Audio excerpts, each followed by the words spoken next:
As NFL training camps draw near, the Cleveland Browns quarterback situation remains one of the league's most intriguing storylines.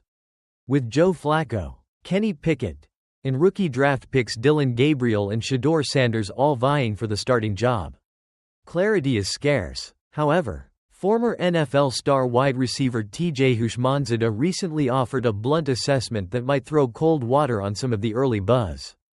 Speaking on the Nightcap podcast, Houshmandzadeh revealed he was told by an insider within the Browns organization that the competition is primarily coming down to Kenny Pickett or Dillon Gabriel.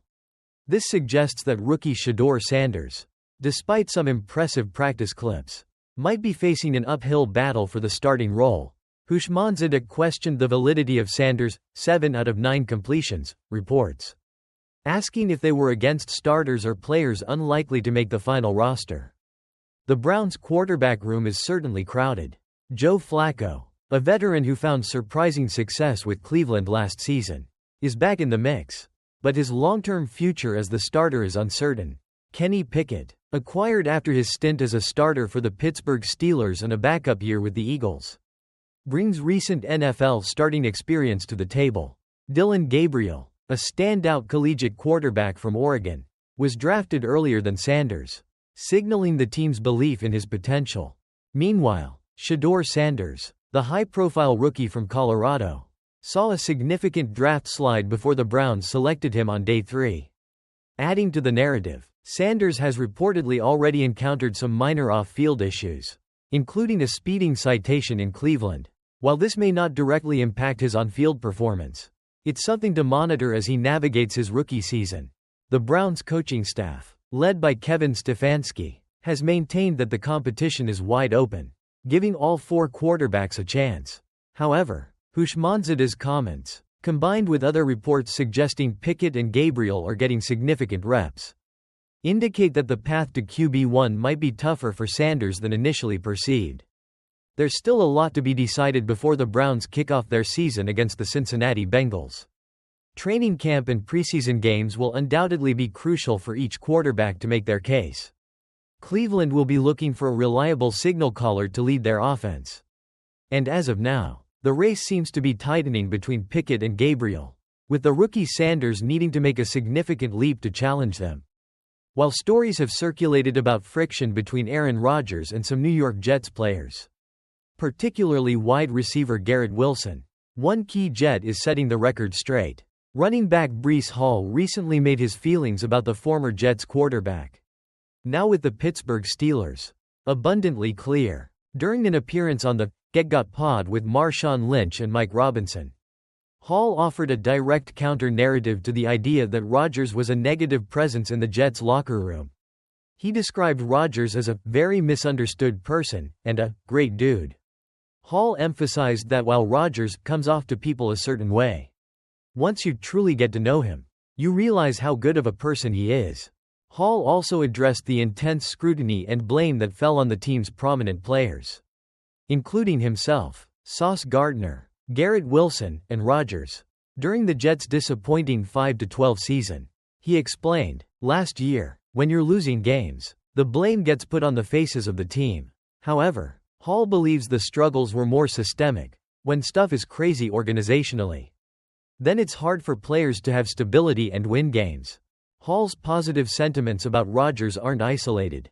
After the Jets officially parted ways with Rodgers earlier this year, several other gangrene players, including running back Isaiah Davis and linebacker Quincy Williams, spoke highly of the future Hall of Famer. Even NFL insider Albert Breer of Sports Illustrated noted that Rodgers' teammates have mostly loved him over the years. Hall made it unequivocally clear where he stands on his personal relationship with Rodgers, declaring, "I love Aaron. Me and him still have a great relationship to this day. That's my guy." This camaraderie, despite the team's struggles, highlights a different side of Rodgers than what the public often perceives. Interestingly, Rodgers has reportedly pleasantly surprised Steelers players and coaches with the positive vibe he's brought to their locker room during mandatory minicamp practices. This suggests that a change of scenery, and perhaps a more stable organizational environment, is allowing Rodgers' true personality to shine. The stage is now set for an intriguing Week 1 matchup. Rodgers and the Steelers will kick off their 2025 season against none other than the New York Jets at MetLife Stadium on September 7. Breece Hall is already looking forward to it, stating, "We owe the Steelers one. They got us last year. I've got to get Aaron. I've got to get Aaron. Play him first game." This highly anticipated game will not only feature Rodgers' return to his former home but also test the bonds of friendship and rivalry between these former teammates. Pittsburgh Steelers quarterback Aaron Rodgers recently sent shockwaves through the NFL by all but confirming his retirement plans after the upcoming 2025 season. But it's not just the news of his impending departure that's making headlines. It's Rodgers' candid statement that when he retires, he intends to disappear from the public eye. This revelation has drawn a passionate defense from none other than ESPN's Stephen A. Smith. On ESPN's First Take, Stephen A. Smith applauded Rodgers' decision, arguing that given the intense and often unnecessary criticism directed at him throughout his career, this move is well-deserved. Smith didn't hold back, stating, "They used every excuse to get at Rodgers. It has been very, very annoying, and it has been a bit intrusive." He emphasized that in this modern era, people have found every little excuse to criticize the future Hall of Famer. Smith views Rodgers' declaration, "Listen, this is it, I'm out after this, and you won't see me," as a direct message to his detractors. He's basically telling the world, "Kiss his Smith asserted, "and I have no problem with it whatsoever. Because I think half the world deserves to hear that from him, because I think not enough appreciation has been thrown in his direction. This brother was not good. He was great." Rodgers has indeed faced more than his fair share of critics. From outspoken analysts like former Steelers safety Ryan Clark to the polarizing response surrounding his signing with Pittsburgh. He's been a lightning rod for debate, both on and off the field, particularly regarding his personal views and lifestyle choices. However, Stephen A. Smith makes a compelling point. Much of this criticism, in his view, has been unfair and disproportionate to Rodgers' on-field brilliance.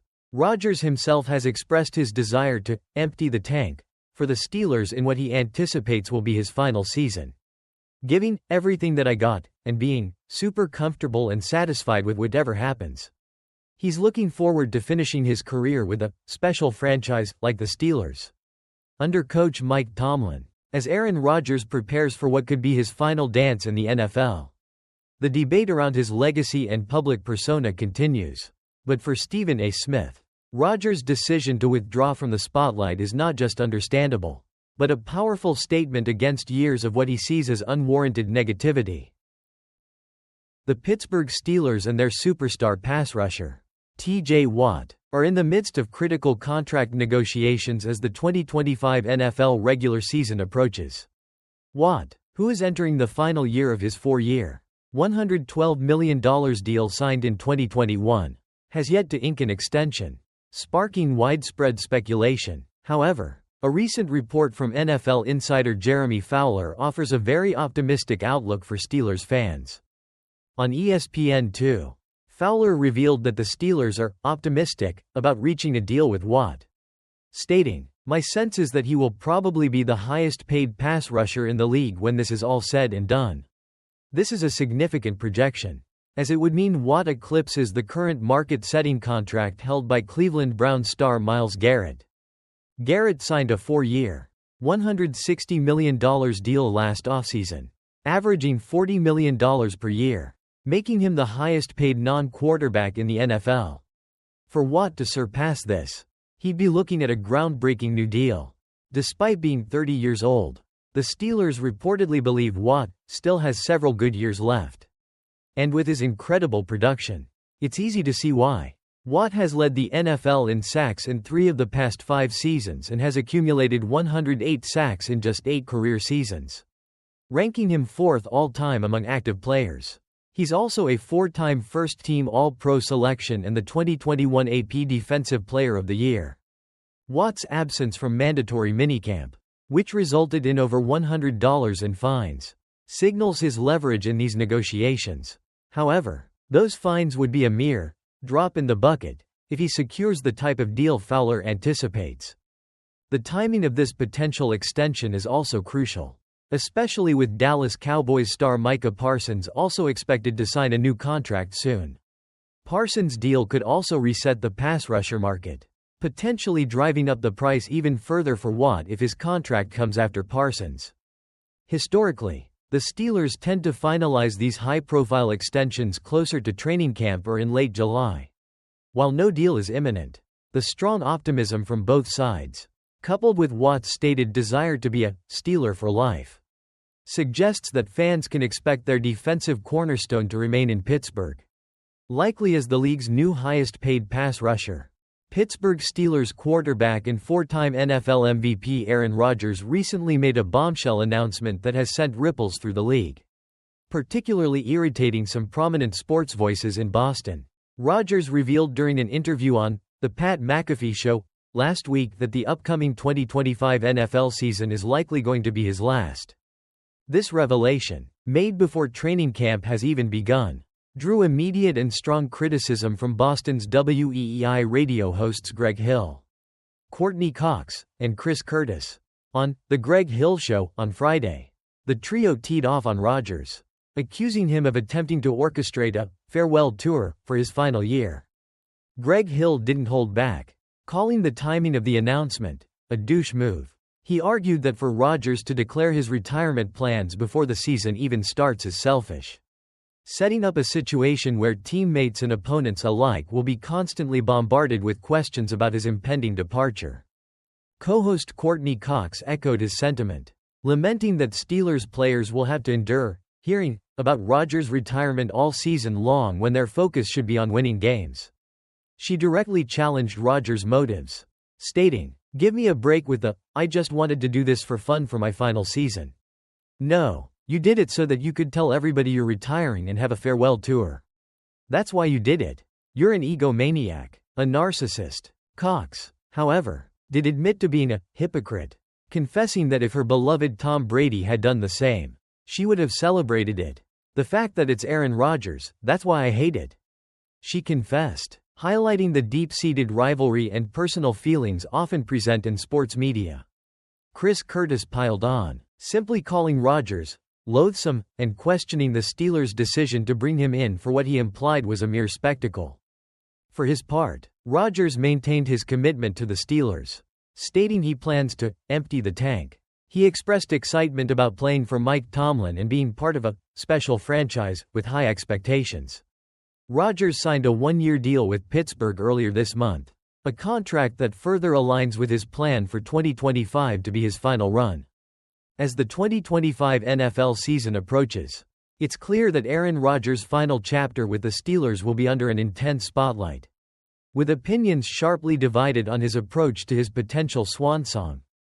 The Cleveland Browns quarterback competition is heating up as training camps approach, and an intriguing claim from former NFL star wide receiver TJ Houshmandzadeh might offer some early insight into who's leading the race.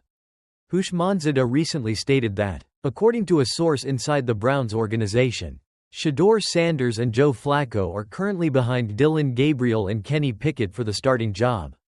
The Browns completely revamped their quarterback room after Deshaun Watson's latest long-term injury last season. They drafted Dillon Gabriel in the third round, 94th overall pick, out of Oregon and, surprisingly, Shedeur Sanders in the fifth round, 144th overall pick, out of Colorado after a notable draft slide. These rookies join veterans Joe Flacco, the 40-year-old Super Bowl winner, and Kenny Pickett, the 27-year-old former Steelers starter acquired via trade. Early in training camp, Flacco and Pickett reportedly split most of the first-team reps, while rookies Gabriel and Sanders worked with the second team. However, Houshmandzadeh's insider suggests a shift, indicating that the top two contenders are now Pickett and Gabriel. Head coach Kevin Stefanski expressed satisfaction with his quarterback options, particularly praising his rookies' work ethic. He noted their dedication, coming in early and staying late, and their eagerness to learn from the more experienced QBs like Flacco, who's 40, and Pickett, who is entering his fourth NFL season and has played for a Super Bowl winning team. Flacco, despite his age, has proven he can still compete, having found success with the Browns in 2023 and previously with the Indianapolis Colts. He expressed confidence in his own game, saying, "It's fun to get back out there and actually play a little football again." Pickett, meanwhile, is looking to re-establish himself as a starter after a backup stint with the Philadelphia Eagles. While Stefanski maintains an open competition, Houshmandzadeh's report suggests that Gabriel and Pickett may have an early edge. Gabriel, drafted as the 94th overall pick, was seen as a strong prospect, while Sanders, despite his talent, fell to the 144th overall pick due to various concerns. There's still plenty of time before Week 1 in September for the situation to evolve. But the battle for the Browns' starting quarterback job is certainly one to watch.